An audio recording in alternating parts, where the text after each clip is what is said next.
Тя е млада, красива и тепърва ще се говори за нея. Тя, както и Радослава Мавродиева, отсрамиха България на завършилото наскоро европейско първенство по лека атлетика в зала в Прага. Тя спечели сребърен медал в тройния скок. Тя е Габриела Петрова, момичето, което е родено в Харманли, сега живее и тренира в Пловдив и може би върви по стъпките на Христо Стоичков.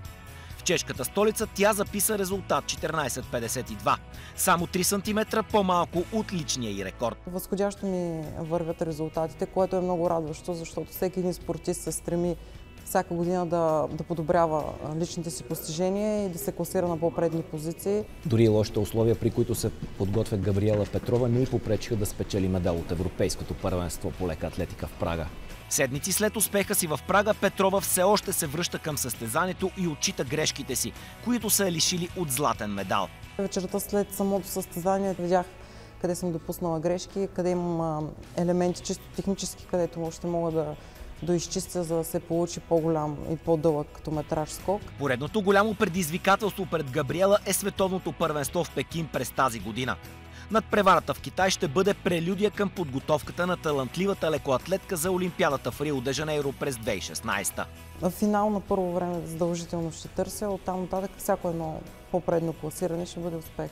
Не всички могат да разберат колко усилия и лишения костват на Габриела, за да бъде голям спортист. Каквото и да направим, какъвто и медал да спечелим, винаги ще има хора, които да са недоволни, които да не критикуват с нещо. Аз знам колко труд съм положила и аз, и треньора ми, и всеки един състезател, който е на ниво конкурентно способно на големите. Знам за колко труд става въпрос и лишения.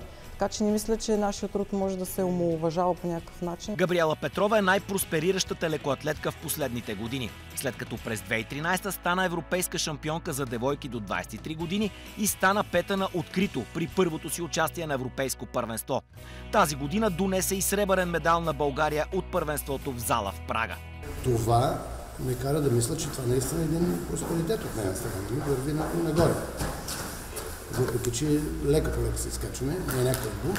Атанасов е личен треньор на Петрова още когато тя е била в 6-ти клас. Беше на един лагер в София, когато и ние бяхме там. И моята група беше в София на лагер. След което последваха разговори с родителите.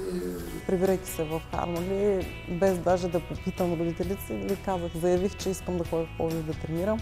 Нещо ми подсказа, че това ще е човек, специалиста, с който ще работим за напред.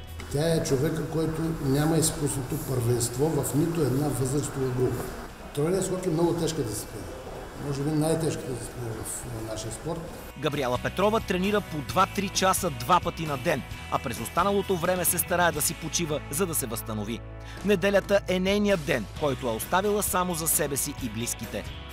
Голямата мечта на Габриела Петрова остава участието на Олимпийски игри. Следващите такива са в Рио де Жанейро през 2016 година. Тя е уверена, че има още дълги години състезателен живот, но не иска да се оттегли без медал от Олимпийски игри.